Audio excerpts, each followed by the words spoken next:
Hello, everybody.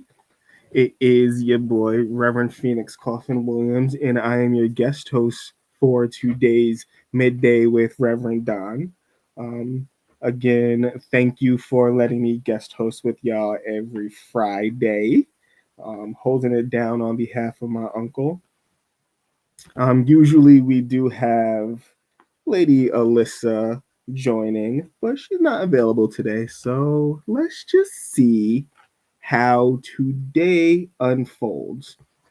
I did bring something to talk about to engage y'all with, something like a perspective that I have been working on that I would like to maybe share with y'all or staff with y'all.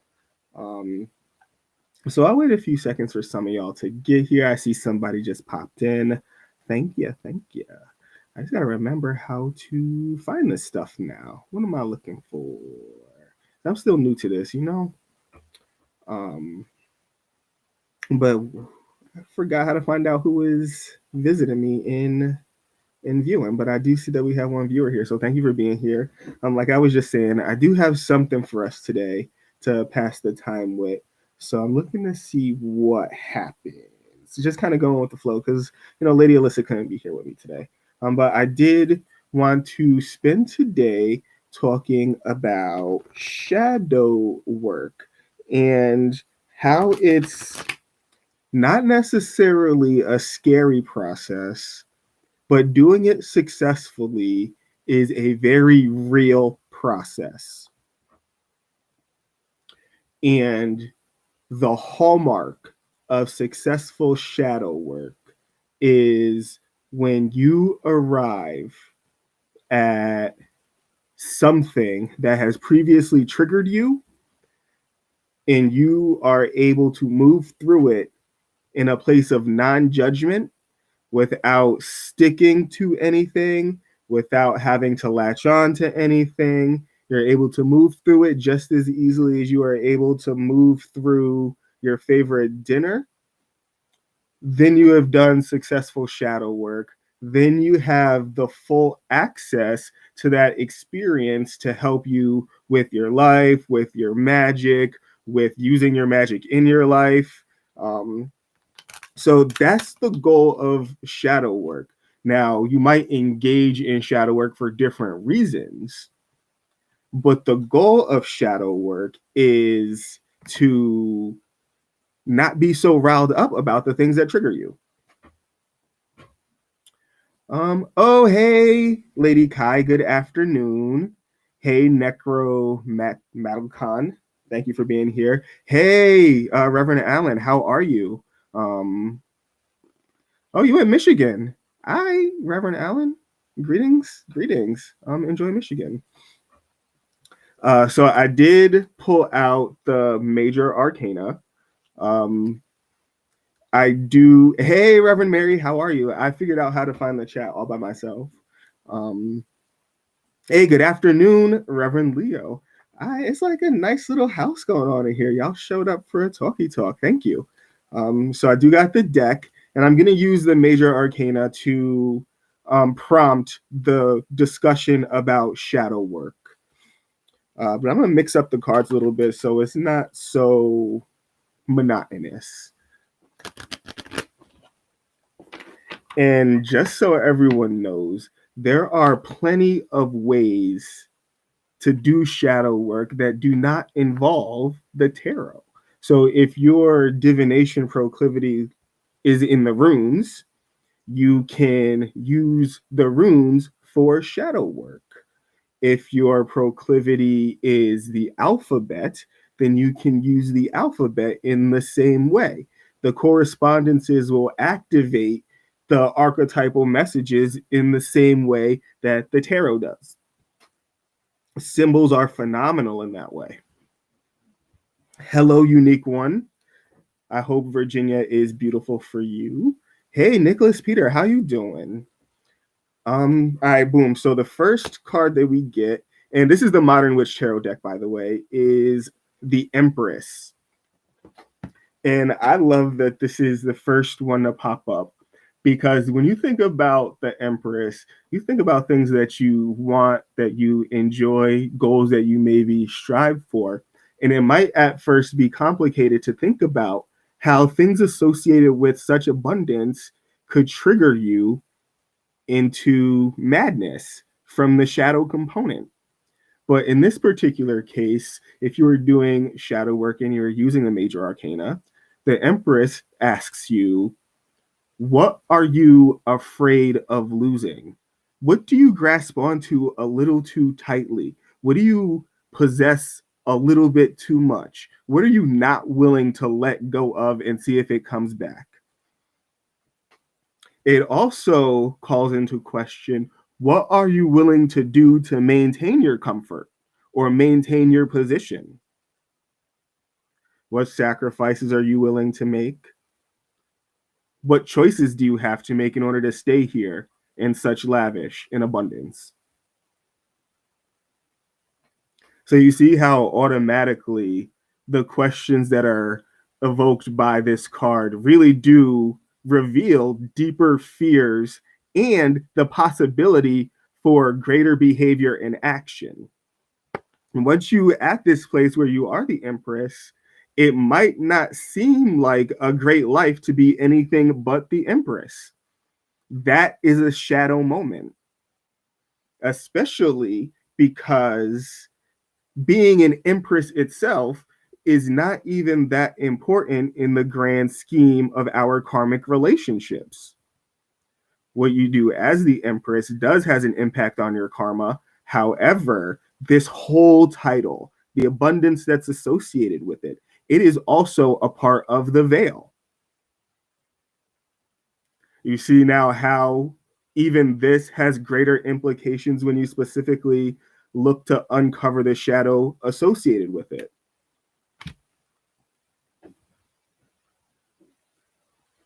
Next card, what we got? The High Priestess. Approaching this one from multiple different directions. This card right here depicts a woman or a femme presenting person. We know for a fact that the High Priestess is one of respect, one of admiration, one of wisdom, one of mystery, one of divinity. So within the shadow context, what is it that causes you to doubt your own intuition? What is it that causes you to not trust your gut when you ought to? What is it that makes you give in to automatic negative thoughts? That's caught up in this particular moment with the High Priestess. What is it that would prevent you from trusting fully in the messages that your own higher power sends to you? Understanding what that is will give you greater power to not fall prey to it in the future and use that moment to help you rise to greater places. I used to doubt my messages. Now I follow through with them and I find greater success.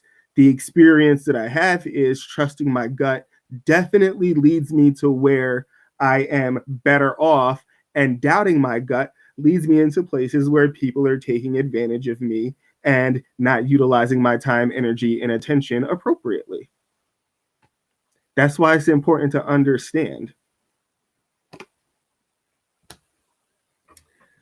Oh, that one hit a little bit close to home, Necro. I'm glad. And hopefully you are moving past that and through that in a way that is helpful for you, because it's very easy to stay stuck in old cycles. Next card, the Magician. Oh, this is fun. This is fun. The Magician is highly capable. The Magician is definitely the master of the occult, magical arts, the spiritual realm, as well as the physical world. As above, so below here. So, what is it that makes you doubt your own capability? What is it that would cause you to not act when you know that you acting would have the best result? And this is kind of like universal. when would you be quiet when you know that standing up and speaking your piece would lead to the better outcome? What would cause you to deprioritize your own goals? What would cause you to doubt your own ability to manifest in exchange for stagnancy? Knowing under what those conditions are will help you master those conditions even further and help you behave more according to who you want to be or what your goal is. All right, so that's been 3 cards. I did want to try something a little bit different today. I did want to try breaking up our sponsors into like 2 separate bookings. So we are at like 1/3 of the way through. Let's see if we could hear from one of our sponsors. Let's see. I think I could do it. Y'all so good to me for being so patient.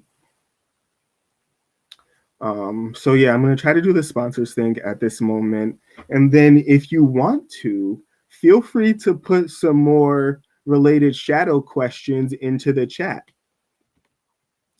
Keep it alive. Put your feedback in there, and I'll definitely add it to the discussion because I know for certain there are wise people in the chat. So let us see. Equinox.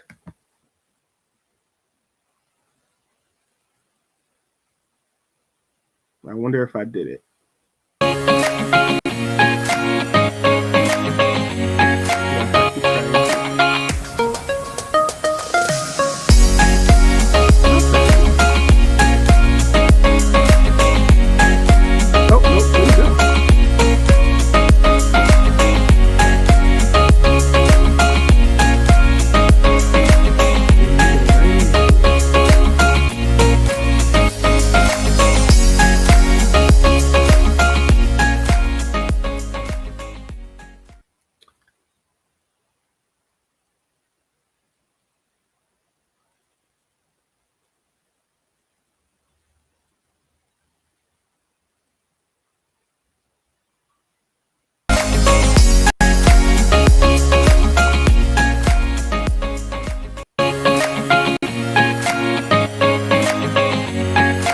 There's some notes to it. I don't know if you can still see it.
Hello, hello, and welcome back.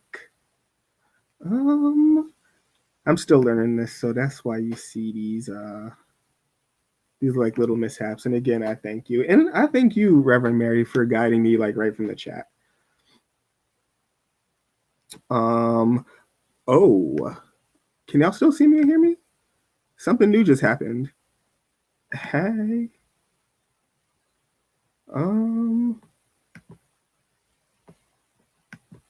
Can y'all still see me and hear me? Oh, here I am again. All right. I'm about to bring on Reverend Kai.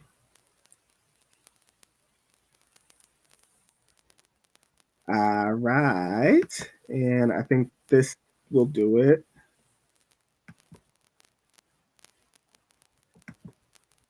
Hi, Kai. Oh, we live. They can't even see or hear us. There we go. Hopefully this works. I think I see me on the Facebook.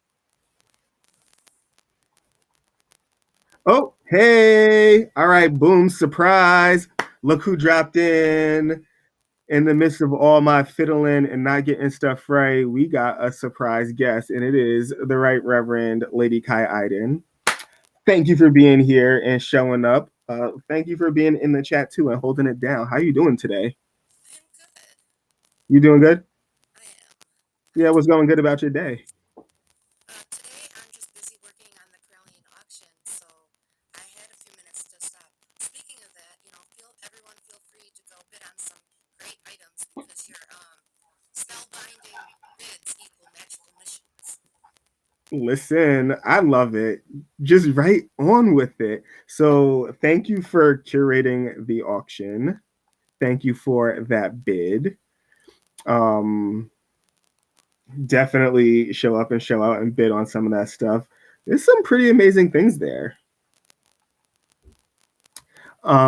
What do you think about the topic of shadow work and being inspired by the major arcana? Okay, so shadow work I find very essential because the shadow work is your innermost hidden aspect of your psyche. And most of the time it's unconscious. You don't even realize it.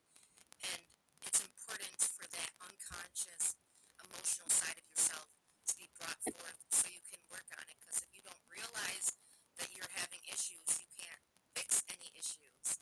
So I'm Mm-hmm. kind of new to using the tarot for the shadow work. You've actually brought me onto that. So I'm not, like really great with using the tarot itself, but I'm really good at like journaling, like writing down what I'm afraid of, whether so everyone can write down things that they're afraid of, like even if it's spiders, just write down information that you think holds you back that you're afraid of, because then you have a starting point on things to work on. If you have a list of things that you know affect you emotionally or negatively, then you have a starting point to address those, and Mm-hmm. you become more conscious as soon as you start addressing them. And you really do need to um, address, your shadow. Understood. Also, I'm getting feedback from the chat that we can barely hear you, Lady Kai. Okay, so is that better? Because if not, I can get my nice little microphones out if I have to. Or I turned up my mic. Yeah, go ahead, grab those microphones. Yeah, give me a second. I gotta go into the other room. I'm not Those on the top. microphones. Um, and then I think while we're at it, I'm gonna uh second sponsor. I'm worried about how this is gonna go, but I love how patient the community is being with me as I work through these things. Um, so let's see if we could get these sponsors loaded up while Kai gets the microphone and headphones. And then we could cruise into the last 10 minutes talking a little bit more about the shadow. All right. So the last sponsor I want to say is Reverend Don's Emporium. Just gotta find it. Uh, that's not it. That's not it. I can't find it. I really can't find. That's crazy to me.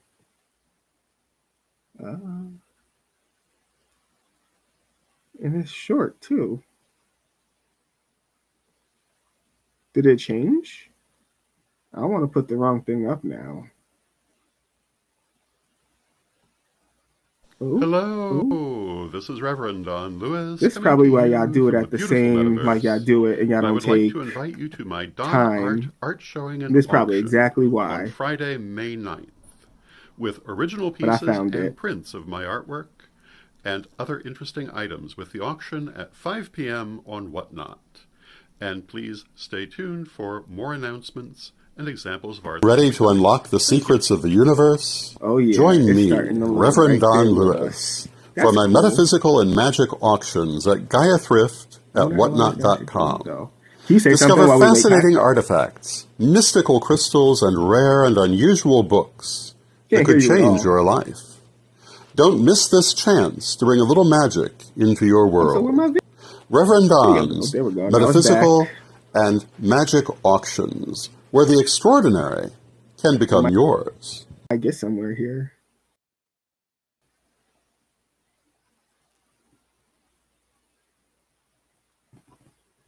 Taking longer to load than what ad is. It might start soon. Are you muted, Lady Kai? Can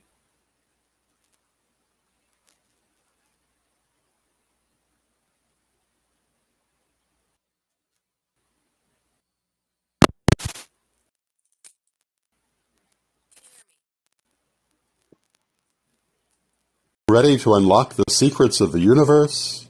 Join me, Reverend Don Lewis, for my metaphysical and magic auctions at Gaia.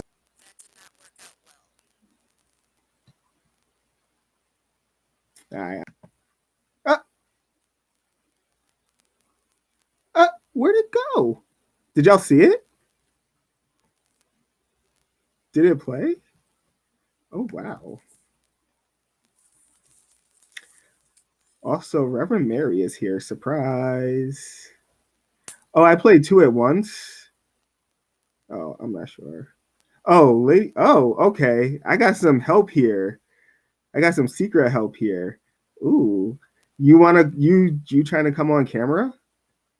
Give me a thumbs up if you're trying to come on camera, Reverend. Oh, nope. That's not happening. Sorry. So sorry. Um, I just got some shadow help from Reverend Mary. I was gonna bring her on, but she's not here for it. All right, so I think I did play. Oh, Reverend Mary trying to help you, Kai. Y'all so good. Look at y'all, like working together like a little team. All right, so I think I did play, and so in the last 7 minutes, I'm gonna pick some more cards to kind of talk about. So like at random, we'll go with this one. Look at this, everybody. This is the Ten of Swords. Everything is fine. Meanwhile, stabbed up all in the back. I don't know how the Ten of Swords got in here because I did specifically say the major arcana, but God do what God do. And so now we take a look at denial. We take a look at not looking at the facts. We take a look at like literally being in danger and still somehow trying to pass it off like everything is okay. Now, if that is not the epitome of the shadow that's created by social media, right? Like everybody gets to post their best self, everybody gets to post the beautiful things that are going on in their life. Meanwhile, it's a dumpster fire. And the only thing that they got to say in their status is everything is fine. And then conversely, sometimes when people do talk openly about their struggles and what they're going through, when everything isn't fine, when everything is not okay, sometimes there's a lot of weird shaming or guilting or invalidation that comes with actually admitting that things are not okay. And that too is a shadow moment because not having everything under control really does freak everybody TF out to a large degree. What is the big fear associated with not being in control that would make you cover up, hide, or diminish any struggle that you have as a human being? That's a real shadow moment. That's a real shadow moment. I did not even mean to put this in here. Like I thought I sorted them all out. Shadow work brought to you by Mercury retrograde. Oh, also Gaia Thrift paid twice. Excellent. I was talking over the ad. Thank you. So yeah. Let's see another card randomly. Let's go with this here. The Chariot. I refer to the Chariot as the Victory Lap card. Definitely gives balanced energy, like as evidenced by these two Sphinx, who, by the way, Sphinx are known for their riddles. And talking riddles during shadow work is like creating a parody of a satire. You know what I'm saying? Um, but the Sphinxes, in the case of shadow work, their riddles might challenge you to think about how something you hold so tightly actually prevents you from having that actual victory that you were so looking for. What are you so rigid about that you are holding on to it, even though it means you cannot march your way joyfully into your promised land? That's the metaphor for the best part of your life. Other questions associated with shadow work in the Chariot is, in what places do you move too fast or move too slow, and you miss the opportunity that having a vehicle brings you?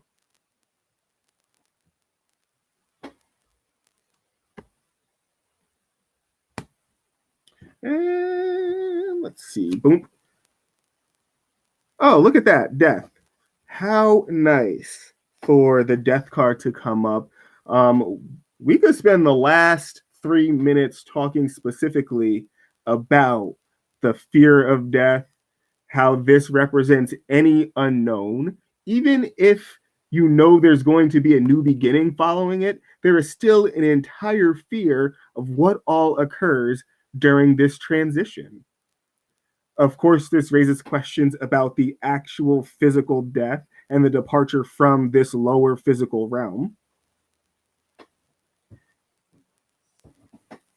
And if you have so much fear about what happens in the next life, how does that cause you to behave in this life? If every single thing matters, how much time do you spend curating every single thing so that your next life is accounted for with grace? If only certain things matter, how do you tell which things those are and how do you account for them so that they are accounted for with grace in your next life?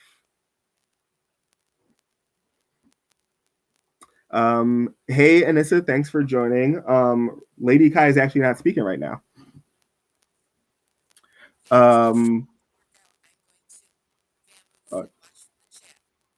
Oh yeah, we definitely can't hear you, Lady Kai, but you could hold it down in the chat if you want to. Thank you. Again with the death. Now, almost every single time that this card comes up in a group setting where people are learning about tarot, where people are speaking about tarot, where tarot is the topic, whenever the death card comes up, the instructor, the lead reader, whoever makes it very, very clear that, oh, hey, it really, a lot of the time, it means symbolic death. It means that, like, you're a caterpillar about to become a butterfly, and like that death is going to lead to something great. And a lot of work is done to disarm people and make it so that people don't feel alarmed, so that they don't believe that this could actually mean that someone in their life or someone attached to the situation that they are inquiring about is actually about to die and cross the veil.